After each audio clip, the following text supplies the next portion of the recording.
తెలంగాణ ఆర్టీసీలో సమ్మె సైరన్ మోగింది. ఆర్టీసీ జేఏసీ నాయకులతో ప్రభుత్వం ఏర్పాటు చేసిన కమిటీ జరిపిన చర్చలు విఫలమయ్యాయి. అర్ధరాత్రి నుంచి ఆర్టీసీ బస్సు సర్వీసులు నిలిచిపోయాయి. బస్సులు డిపోలకే పరిమితమయ్యాయి. ఇక సమస్యల పరిష్కారం కొరత ఆర్టీసీ కార్మికుల సమ్మెకు దిగడం ఇది రెండోసారి. 2019లో బీఆర్ఎస్ ప్రభుత్వ హయాంలో ఆర్టీసీ కార్మికులు 55 రోజుల పాటు సమ్మె చేశారు. తిరిగి కాంగ్రెస్ ప్రభుత్వంలో మరోసారి కార్మికులు సమ్మెకు దిగారు. ఇక రాష్ట్రంలో ప్రజా రవాణా స్తంభించిపోయింది. సమస్యలు పరిష్కరించే వరకు సమ్మె కొనసాగిస్తామని ఆర్టీసీ జేఏసీ నేతలు ప్రకటించారు.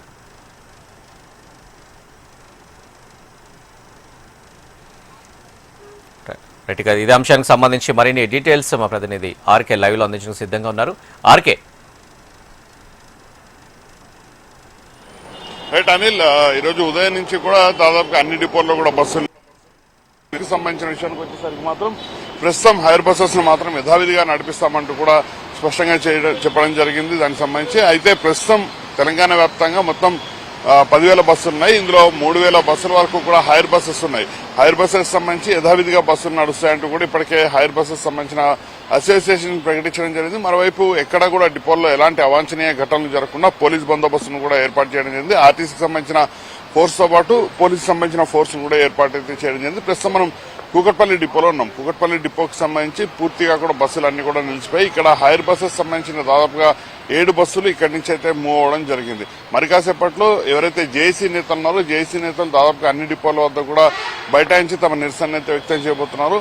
అదే సమయంలో చర్చలకు ఈ రోజు మరొకసారి పిలిచే అవకాశం ఉందనైతే ఇప్పటికే సమాచారం అయితే ఉంటుంది. దీనికి సంబంధించి కూడా ప్రధానంగా మధ్యాహ్నం సమయంలో దాదాపు 12 నుంచి 1 గంట మధ్య చర్చలకు మరొకసారి వీళ్ళని ఆహ్వానించే అవకాశం అయితే ఉందని తెలుస్తుంది. అయితే మంత్రి ఆధ్వర్యంలోనే ఈ చర్చలు కొనసాగే అవకాశం ఉంది. ఎందుకంటే ఇప్పటికే దీనికి సంబంధించి కమిటీ ఏదైతే 3 ఐఏఎస్లు ఒక ఐపీఎస్ తో ఏర్పాటు చేసిన కమిటీ ఏదైతుందో ఆ కమిటీకి సంబంధించి నిన్న మొత్తం చర్చలు జరిగినప్పుడు కూడా ఎలాంటి యూజ్ లేకుండా పోయింది. దీనికి సంబంధించి జేఏసీ కూడా చాలా స్పష్టంగా చెప్పడం జరిగింది. తామైతే కమిటీతో ముందుకెళ్లే పరిస్థితి లేదు. ఎందుకంటే కమిటీ ప్రస్తుతం ఉన్న పరిస్థితిలో చేతులెత్తేయడం జరిగిందంటూ కూడా వాళ్ళు కూడా చెప్తున్నారు. మరోవైపు అధికారులు కూడా ఎక్కడికక్కడ డిపోల వద్ద కూడా మొత్తం వాళ్ళంతా కూడా తిరుగుతూ ప్రస్తుత పరిస్థితి ఎలా ఉంది ఏంటనేది అబ్జర్వ్ చేస్తున్న సిచ్యువేషన్ కనిపిస్తుంది. అలాగే సివిల్ పోలీసులు ఎవరైతే ఉంటారో స్టేట్ పోలీసులను కూడా ఎక్కడికక్కడ అయితే ఏర్పాటు చేయడం జరిగింది. కార్మికులు ఎవరైనా సరే నిరసన వ్యక్తం చేయొచ్చు, కాకపోతే డిపోల్లోకి వచ్చి బైఠాయించడాలు డిపోల వద్ద ధర్నాలు చేయడాలు చేయకూడదు అంటూ కూడా ఇప్పటికే చాలా స్పష్టంగా అయితే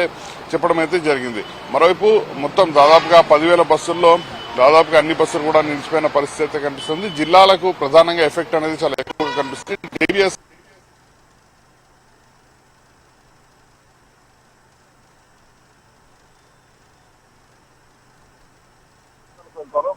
ఉద్యోగానికి వెళ్లే వాళ్ళందరూ కూడా పూర్తి స్థాయిలో రోడ్డు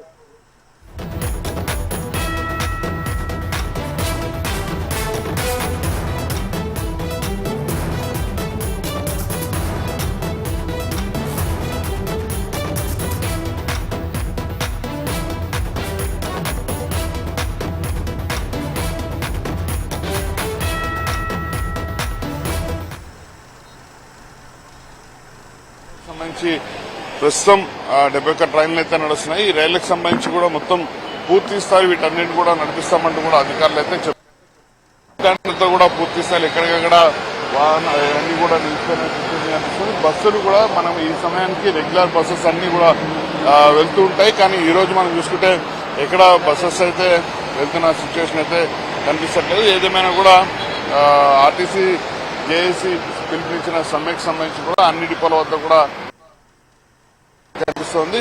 సో ఓవరాల్ గా ఇది సిచ్యువేషన్ అని. Right RK, thank you.